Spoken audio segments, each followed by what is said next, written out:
नमस्कार, मैं पवन सिंह। आज बात एक ऐसी दमदार और शानदार शख्सियत के बारे में जिसने सत्ता के सामने कभी समर्पण नहीं किया, जिसने किसी भी परिस्थिति में अपने सिद्धांतों से कोई समझौता नहीं किया। जी हाँ, देश की पहली महिला आईपीएस अधिकारी डॉक्टर किरण बेदी की। आज हम सिर्फ डॉक्टर किरण बेदी के नाम नहीं बल्कि काम के बारे में भी जानेंगे। डॉक्टर किरण बेदी, जिन्होंने तिहाड़ जेल को तिहाड़ आश्रम बना दिया था, करीब 10,000 कैदियों वाली जेल में जहां पर कोई अधिकारी जाना नहीं चाहता था, वहां पर डॉक्टर किरण बेदी को भेजा गया। किरण बेदी अपनी ड्यूटी समझ करके वहां गई और जब पहले ही औचक निरीक्षण पर वो पहुंची तो वहां के माहौल को देखकर वो दंग रह गई, क्योंकि वहां पर अजीब तरह की आवाज़ें आ रही थी। कोई रात को सो नहीं रहा था, तो कोई चिल्ला रहा था, कोई झगड़ रहा था। ये सब देख करके वो हैरानी से अपने ऑफिसर से पूछती हैं कि ये सब क्या हो रहा है। तो ऑफिसर बताता है, मैम यहाँ की रोज़ की यही कहानी है। ये लोग बहुत नशेबाज हैं, बहुत नशा करते हैं, कोई हर तरह का नशा करते हैं। कोई अगर नशा नहीं मिलता है तो कुछ दवाइयाँ अधिक ले लेते हैं जिससे उनको कुछ दवा का नशा हो, कुछ सिरप पर सिरप पी जाते हैं। तो उन्होंने कहा नहीं, ये हालात तो बदलने चाहिए। उन्होंने कहा अगर ये नहीं बदलता है तो मैं यहीं पर बैठ जाऊंगी। डॉक्टर किरण बेदी ने वहाँ पर ग्राउंड लेवल पर जड़ों पर काम करना शुरू किया। उन्होंने प्रार्थना करना शुरू करवाया। उनको कैदियों को सारे कैदियों को दिन में सोने से मना किया, उनको सोने नहीं देती थी वो, और उनको प्रार्थना करना शुरू करवाया, उनको पढ़ना लिखना शुरू करवाया और उनको योगा मेडिटेशन करवाना शुरू करवा दिया, ध्यान लगवाना उनको शुरू करवा दिया। और उन्होंने पाया कि जो खाना है जो उसी से पोछा लगता है, उसी कपड़े से उसी में दाल आ जाती है, जिससे वो बहुत परेशान हुई। उन्होंने तुरंत ये आदेश दिया कि नए बर्तन लाए जाएं। पूरी व्यवस्था पर उन्होंने, क्योंकि वो बहुत ही एक अनुशासन प्रिय, बहुत सख्त ऑफिसर जानी जाती थी, और इसी काम की वजह से उनको दुनिया का दूसरा सबसे बड़ा पुरस्कार रमन मैग्सेसे अवार्ड से सम्मानित किया गया। क्या कारण रहा कि डॉक्टर किरण बेदी को दुनिया के मंचों पर सम्मान मिला, लेकिन अपने खुद के देश में उस सम्मान में कहीं कुछ कमी रह गई। ये कमी डॉक्टर किरण बेदी को जरूर सालती होगी। इसके साथ ही एक बार डॉक्टर किरण बेदी ने प्रधानमंत्री ऑफिस की कार को क्रेन से उठवा लिया था। वो गलत बात थी। किरण बेदी का कहना था कि कानून सबके लिए है और कानून का पालन सबको करना चाहिए और सबको करना होगा। इसी के चलते उन्होंने प्रधानमंत्री ऑफिस की कार उठवा ली। उस समय इंदिरा गांधी जी हमारे देश के प्रधानमंत्री थी। इसी घटना के चलते डॉक्टर किरण बेदी को क्रेन बेदी का नाम मिला, उनको क्रेन बेदी भी कहा जाने लगा। इसके साथ ही किरण बेदी ने 125 किलो हेरोइन एक नशीला पदार्थ है जो कि बहुत कॉस्टली होता है।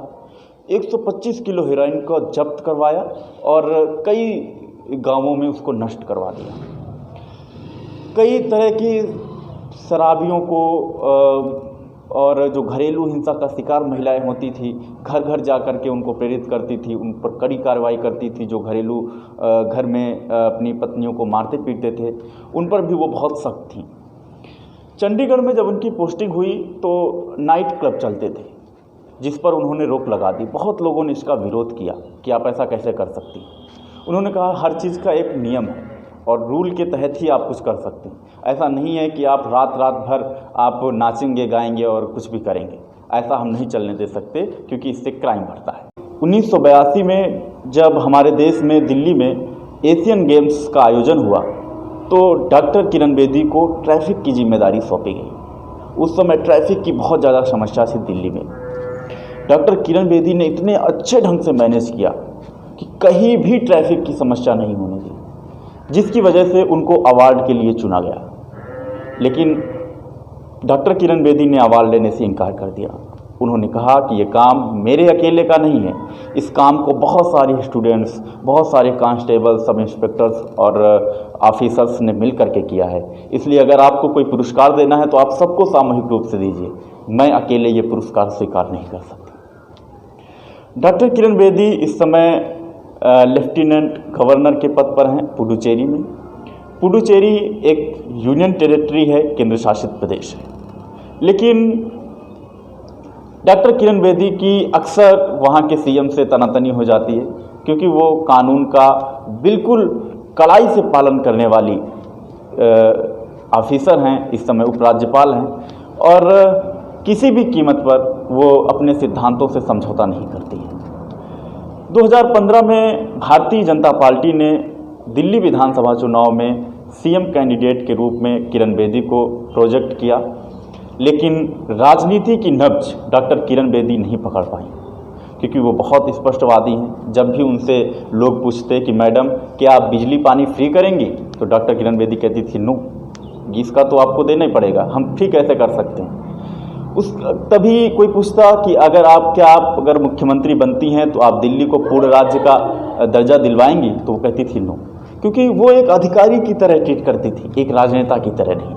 राजनीति एक तरह का व्यापार है, जिसमें हमारे राजनेता, हमारी राजनीतिक पार्टियां एक दूसरे को लोगों को प्रलोभन देते हैं कि मैं ये करूंगा, अगर मैं सत्ता में आ गया तो वो अपना एक वचन पत्र लेकर के आते हैं, मैनिफेस्टो लेकर के आते हैं कि हम अगर सत्ता में आएंगे तो ये करेंगे, ये वादे पूरे कर देंगे, आपको ये दे देंगे, जिससे लोग प्रभावित भी होते हैं, नहीं भी प्रभावित होते हैं, और उसी के अनुसार वो अपना प्रतिनिधि चुनते हैं। लेकिन किरण बेदी राजनीति में राजनीति की नब्ज नहीं पकड़ पाई, जिसकी वजह से वो राजनीति के मैदान में हार गई। लेकिन किरण बेदी के नाम पर एक पिक्चर भी बनी है, उनको बड़े पर्दे पर उतारा गया है किरण बेदी को। डॉक्टर किरण बेदी ने 17 किताबें लिखी हुई हैं और करीब उनको 17 अवार्ड भी मिल चुके हैं। डॉक्टर किरण बेदी सिर्फ भारत के लिए नहीं, बल्कि पूरी दुनिया के लिए प्रेरणा का स्रोत हैं, और ख़ास करके देश और दुनिया की महिलाओं के लिए उनके जज्बे और उनके हौसले को हम सलाम करते हैं। डॉक्टर किरण बेदी ने एनजीओ भी चलाया और बहुत तरह के सामाजिक कार्यों में भी बढ़ चढ़कर हिस्सा लिया। डॉक्टर किरण बेदी से बहुत कुछ सीखा जा सकता है। अगर हम अपने देश में महिलाओं की स्थिति के बारे में बात करें तो 2 तरह की स्थितियां हैं। एक स्थिति है जो बहुत सुखद है, गर्वान्वित करने वाली है। एक दूसरी स्थिति है जो दुखद है। जो सुखद स्थिति है वो ये है कि एक तरफ हमारे देश में महिलाएं राष्ट्रपति हुई हैं, प्रधानमंत्री हुई हैं, कई प्रदेशों की मुख्यमंत्री हुई हैं, अभी भी हैं, कई प्रदेशों की राज्यपाल रही हैं, अभी भी हैं, यानी कि प्रमुख पदों पर, देश के संवैधानिक पदों पर महिलाएं सुशोभित हुई हैं। और सिर्फ राजनीति के क्षेत्र में नहीं, अंतरिक्ष के क्षेत्र में हो, कल्पना चावला हो, आज हमारे देश की बेटियां ऑटो रिक्शा ट्रेन सब चला रही हैं। हमारे देश में जो महिलाएं हैं वो आज सीमा पर भी डटी हुई। लेकिन दूसरी स्थिति है जो काफ़ी दुखदायक है, पीड़ादायक है, वो स्थिति है जहां पर बेटी को बोझ समझा जाता है और कन्या भ्रूण हत्या करवा दी जाती है, यानी कि जन्म लेने के अधिकार से भी उनको वंचित कर दिया जाता है। और अगर जन्म भी ले लेती हैं तो उसके बाद भी बहुत जगह पर भेदभाव का शिकार होता है, बहुत जगह भेदभाव का शिकार होती हैं। उसके बाद भी पढ़ाई में, पालन पोषण में भी भेदभाव का शिकार होती हैं। शादी के बाद दहेज की आग में जला दी जाती हैं, ये घरेलू हिंसा का शिकार होती हैं। और ये जो स्थिति है ये बहुत अंतर है इन दोनों स्थितियों में। इस अंतर को कैसे पाटा जा सकता है, उसके लिए हमारे देश में सभी बच्चियों को पढ़ाना होगा, उनको उचित शिक्षा देनी होगी, उनका उचित तरीके से पालन पोषण करना होगा, उनको सुरक्षित करना होगा, उनको स्वावलंबी बनाना होगा। इससे ये जो अंतर है वो भर सकता है और हमारी जो देश में महिलाओं की स्थिति है वो सिर्फ अच्छी ही अच्छी हो सकती है। जय हिंद, जय भारत।